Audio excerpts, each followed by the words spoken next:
혹시 여러분들은 인생에서 너무나도 기쁜 나머지 이게 꿈인가? 라고 스스로 생각했던 적이 있으십니까? 저는 오늘 말씀을 묵상하면서 내 인생에서는 언제 그런 적이 있었지 하고 곰곰이 생각해 보았습니다. 여러 가지 사건이 있었지만요. 가장 먼저 떠오르는 것은 저는 군대에 가서 전역할 때였습니다. 저 1년 7개월을 경기도 파주에서 군 생활을 했습니다. 정말 시간이 흐르지 않았고요. 국방부 시간은 거꾸로 달아나도 시간은 간다 하지만 정말 시간이 안 가더라고요. 그래서 잠에서 꿈을 꿔도 전역하는 꿈을 꿨습니다. 일어나서 깨서 막 수첩에다가 내가 나가면 뭐 하지?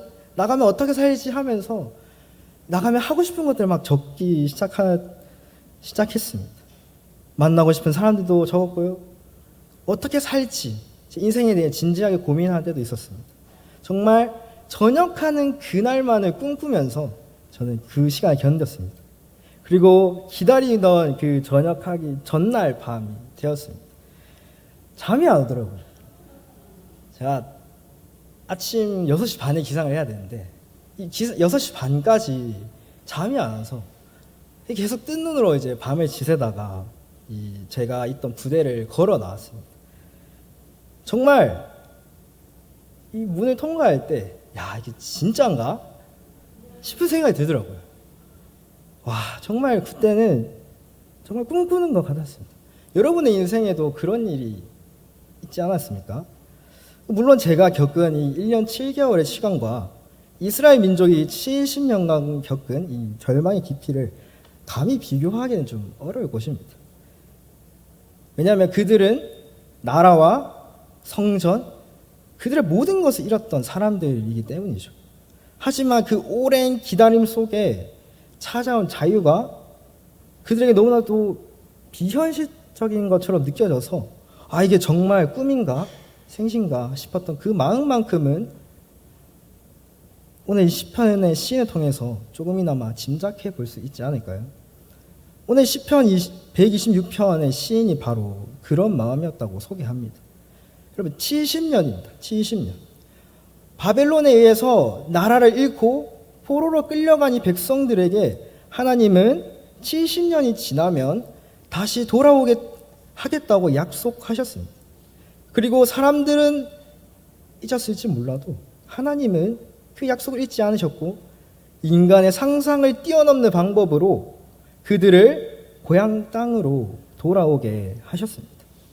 그때 벅찬 감격을 시인은 꿈꾸는 것 같았도다라고 표현합니다. 그리고 여러분 우리가 함께 읽은 이 시편은요. 이 표제를 보시면 성전에 올라가는 노래라고 적혀 있습니다. 이 시편은 명절을 지키기 위해 유대인의 명절을 지키기 위해 예루살렘 성전을 향해 걸어가던 순례자들이 함께 불렀던 찬양입니다. 그들은 예루살렘 성전을 향해 나아가면서 과거에 우리를 구원하신 하나님이 우리를 기억하시고 현재 어려움 속에서 또 우리를 도우실 것이라는 것을 확신하면서 하나님을 찬양하며 나아갔던 것입니다. 저는 오늘 이 시편을 통해서 과거의 은혜를 기억하는 것이 지금 오늘을 살아가는 우리에게 어떤 힘을 주는지 또 그 기쁨을 어떻게 우리 모두의 기쁨으로 확장할 수 있을지 함께 나누고자 합니다. 그렇다면 먼저 과거의 은혜를 기억하는 것이 어떻게 오늘을 살아갈 힘을 줄까요?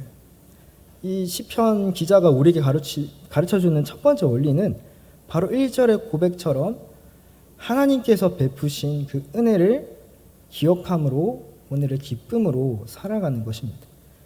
1절입니다. 함께 읽도록 하겠습니다. 시작. 여호와께서 시온의 포로를 돌려보내실 때에 우리는 꿈꾸는 것 같았도다. 아멘. 1절은 그 벅찬 감격을 꿈꾸는 것 같았도다라고 표현합니다. 그들이 왜 그렇게 느낄 수밖에 없었는지 앞에서 잠시 언급했던 그 놀라운 방법이 무엇이었는지 조금 더 자세히 살펴보도록 하겠습니다. 남유다가 멸망하고 이스라엘 백성들은 바벨론의 포로를 끌려갔습니다. 끌려간 이 이스라엘 백성들은요, 70년이라는 시간이 지난 후에 그들은 다시 이 땅으로 돌아오게 됩니다. 그런데 이 돌아오는 과정 가운데 이스라엘 백성들이 스스로의 힘을 키워서 독립을 쟁취한 것이 아니었습니다.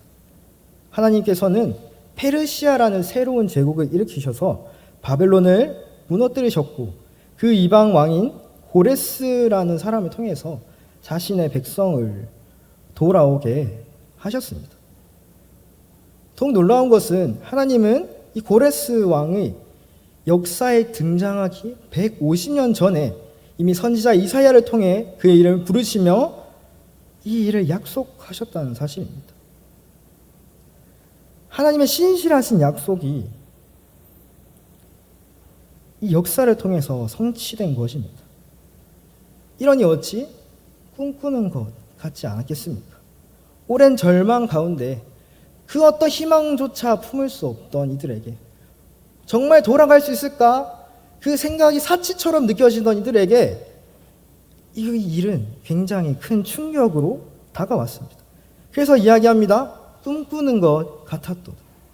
인간의 이성으로는 도저히 이해할 수 없는 일이 일어난 것입니다. 끌려갈 때까지만 해도, 그들이 끌려갈 당시에 하나님께서는 끌려가는 그들을 향해서 선지자 예레미야가 예언합니다. 70년이 지나면 너희를 이 땅으로 돌려 보내겠다 하시죠. 그 말씀이 이루어진 것이 바로 오늘 이 1절의 모습입니다.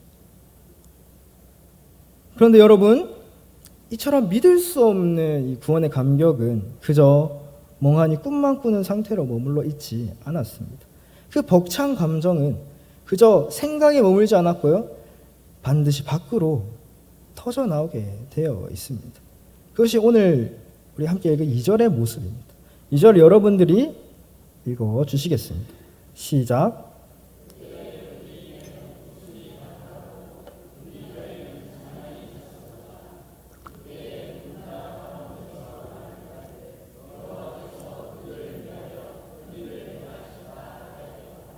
아멘.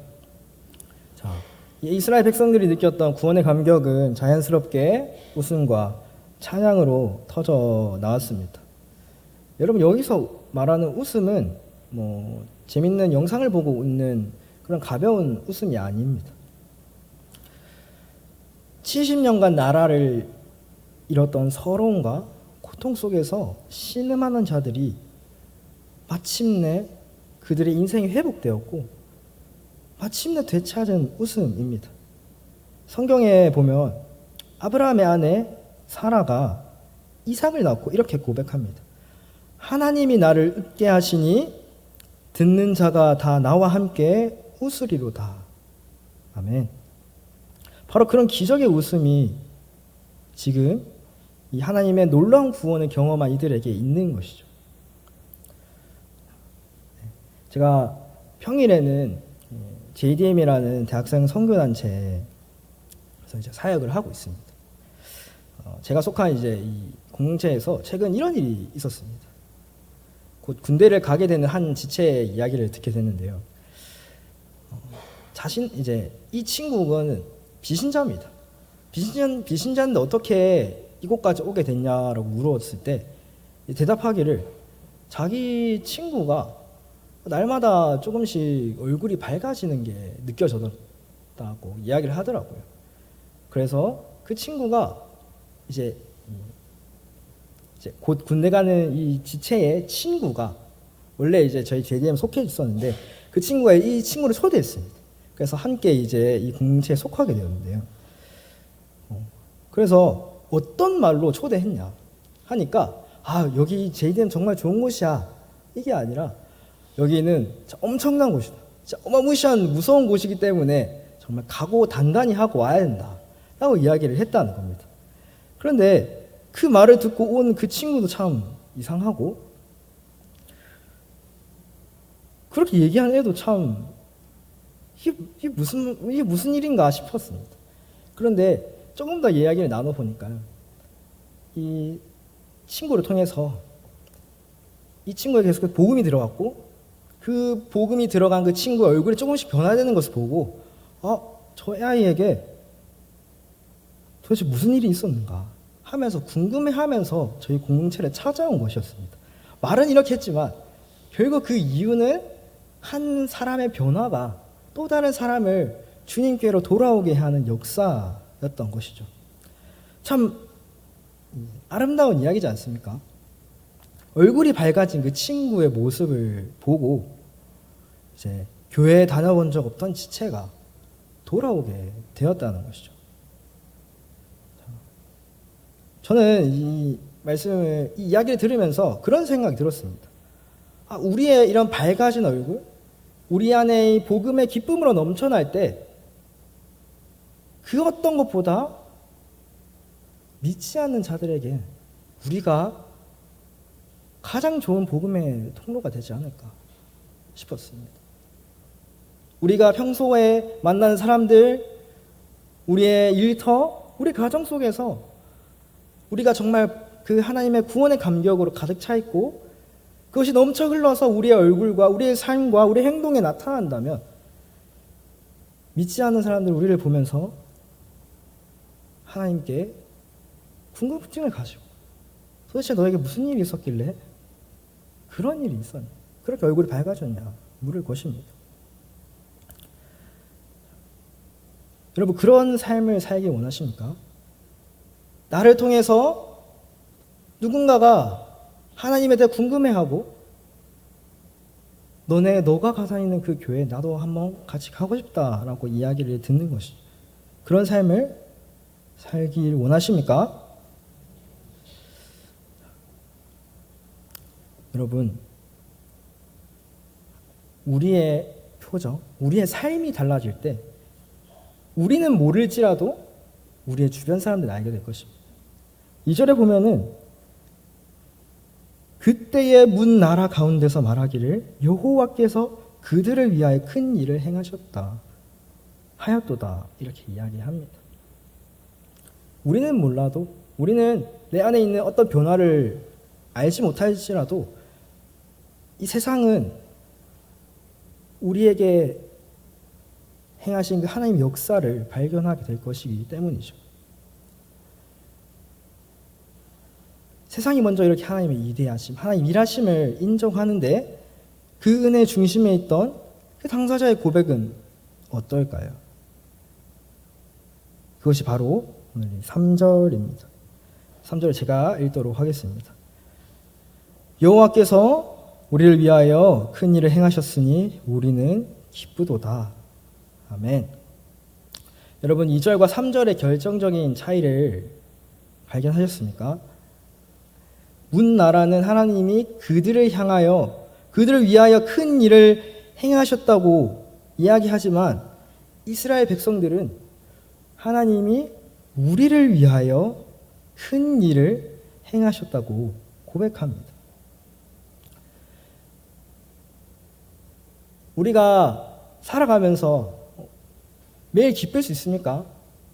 저보다 이제 한 몇십 년 더 오래 사셨던 우리 인생의 선배님들 앞에서 제가 인생을 논하기가 참 부끄럽지만 제 짧은 인생을 돌아봤을 때도 마냥 기쁠 줄만 알았습니다.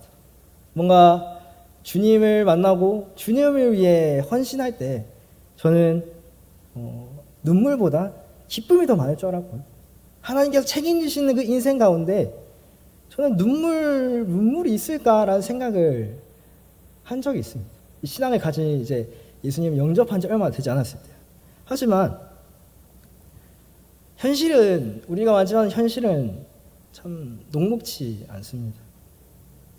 주님을 위해서, 주님을 따르기 위해서는 자기를 부인하고 자기 십자가를 따라오라고 하신 그 말씀처럼 우리는 주님을 따르기 위해 참 많은 것을 포기해야 하고 그리스도인이라는 이유만으로 손해를 봐야 하지 않습니까? 그런데 우리는 어떻게 기뻐할 수 있을까요? 우리의 기쁨은 내게 주어진 어떤 소유나 내가 있는 어떤 좋은 환경이 아니라 하나님께서 나를 위해 큰 일을 행하셨던 그 사실 위에 서 있음을 우리 분명히 알아야 합니다. 이것이 구원받은 성도의 마땅한 고백인 것이죠.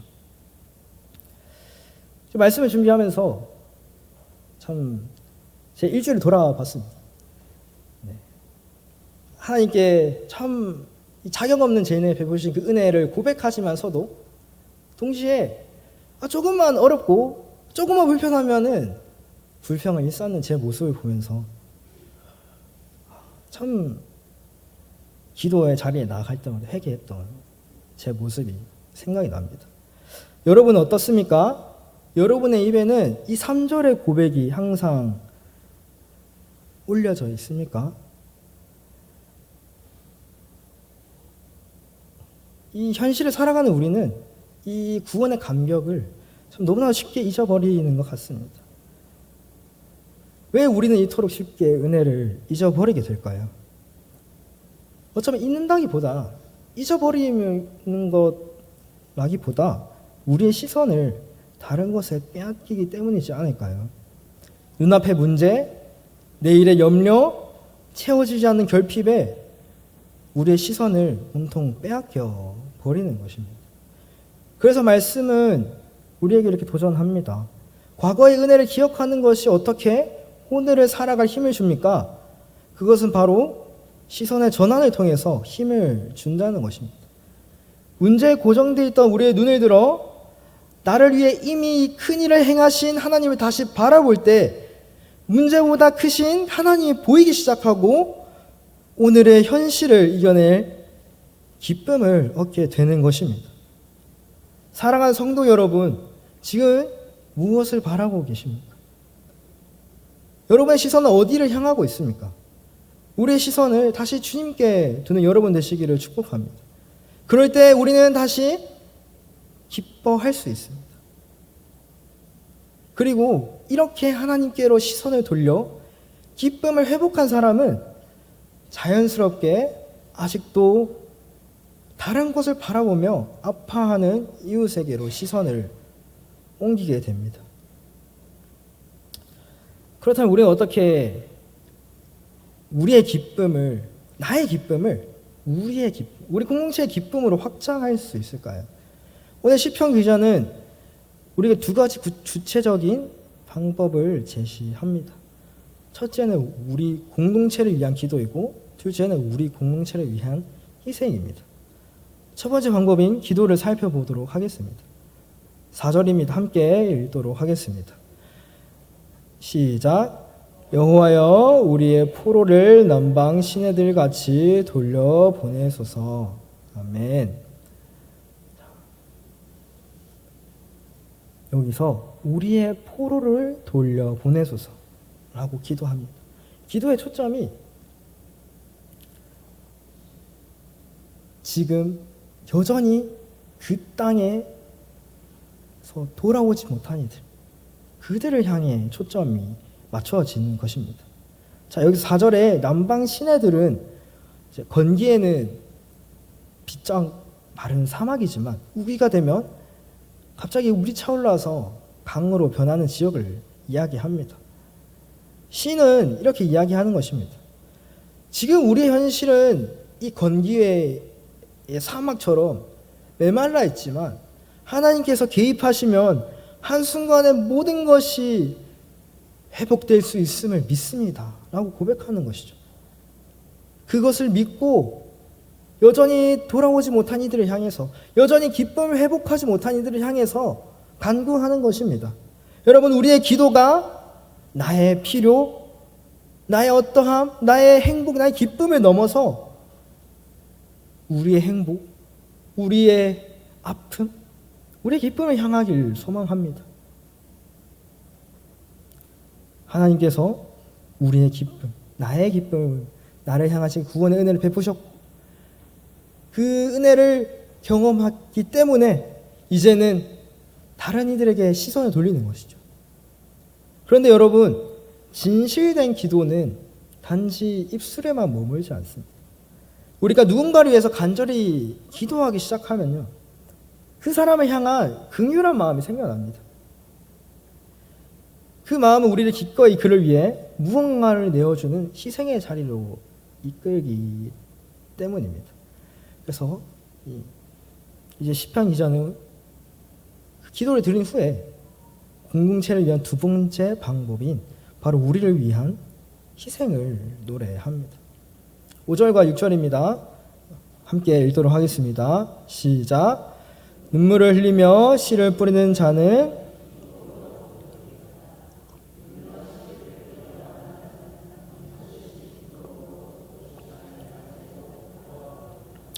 아멘.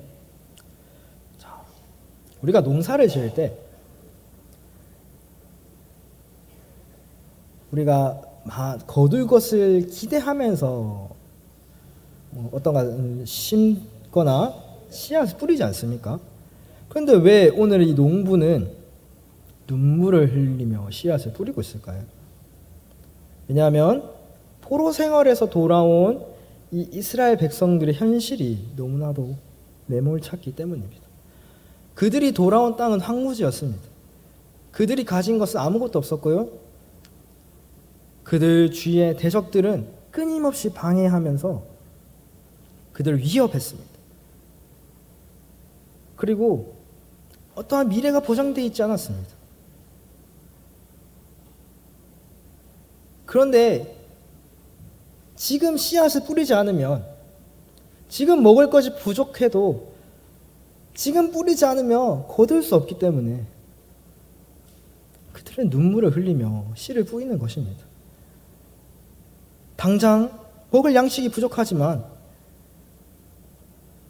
이 불확실한 미래를 향해서 땅에 심어야 했습니다. 그럼에도 불구하고 그들은 씨를 뿌렸습니다. 왜냐하면 그들은 확신했기 때문이죠.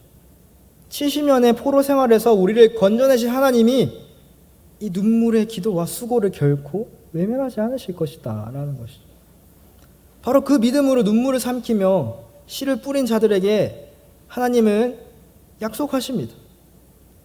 울며 씨를 뿌리러 나가는 자는 반드시 기쁨으로 그 곡식단을 거둘 것이다 라고 말이죠. 우리가 내 옆 사람을 사랑하기 위해서는 기도하는 것 정말 중요합니다. 근데 그 기도는 시작일 뿐입니다. 기도하면서요, 그 사람의 필요가 보이거나 그 사람을 위해서 내가 무엇을 희생할 수 있을지 고민해야 됩니다. 그리고 그것을 실천해야죠.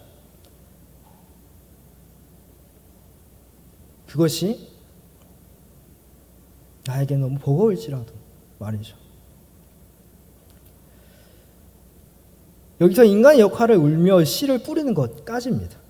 씨를 뿌린 후에는 하나님께서 일하시기 시작합니다. 성경의 약속은 명확합니다. 반드시 기쁨으로 그 곡식단을 가지고 돌아오리로다. 어쩌면이 아닙니다. 농사가 잘 되면, 날씨가 좋으면, 뭐가 좋으면 어떤 확률에 달려있는 것이 아니라 반드시입니다. 하나님 어떤 가능성에 맡겨두신 것이 아니라요, 하나님의 약속, 그들은 확신할 수 있었습니다.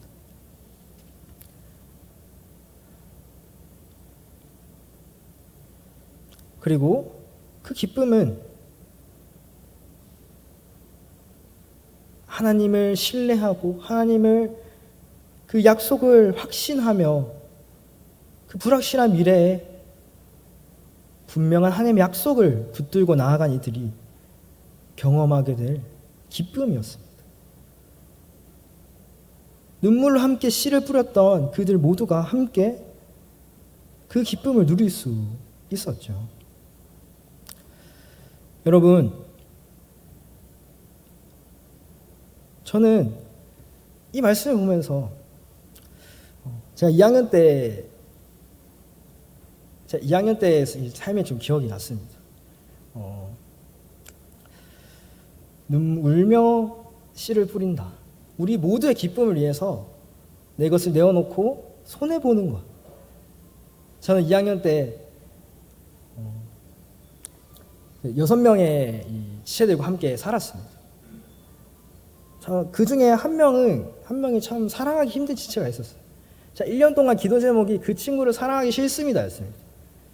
사랑하게 해주세요가 아니라 하나님 저 도저히 그 친구를 사랑하고 싶지 않습니다. 사랑하기 싫습니다 였습니다.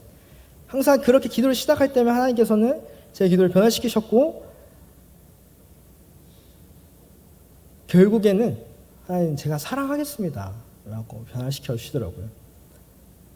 하지만 그렇게 기도하고 그 같이 사는 집에 다 들어갔을 때 참 제 마음에 참 어려움이 항상 찾아왔습니다. 하지만 사랑하려고 애썼고 하라고 애쓰는 제 모습을 보면서 우리 공동체는, 제가 살았던 그 공동체는 조금씩 변화하기 시작했습니다. 와, 쟤는 절대 사랑 못할 것 같은데 사랑하는구나. 나도 사랑해봐야지 라고 하는 지체들이 늘어났습니다. 왜냐하면 저는 그 친구가 정말 사이가 좋지 않았고 정말 눈만 마주치면 주먹이 올라가는, 근데 어떻게 같이 사는지 잘 모르겠습니다만은 그런 사이였습니다. 하지만 울며 씨를 뿌렸습니다. 눈물로 기도했습니다. 그리고 기도에서 멈추지 않고 그 친구를 사랑하기 위해서 정말 애쓰고 애썼더니 하나님은 그런 저를 통해서 더욱더 사랑하는 공동체를 이루어 가셨습니다.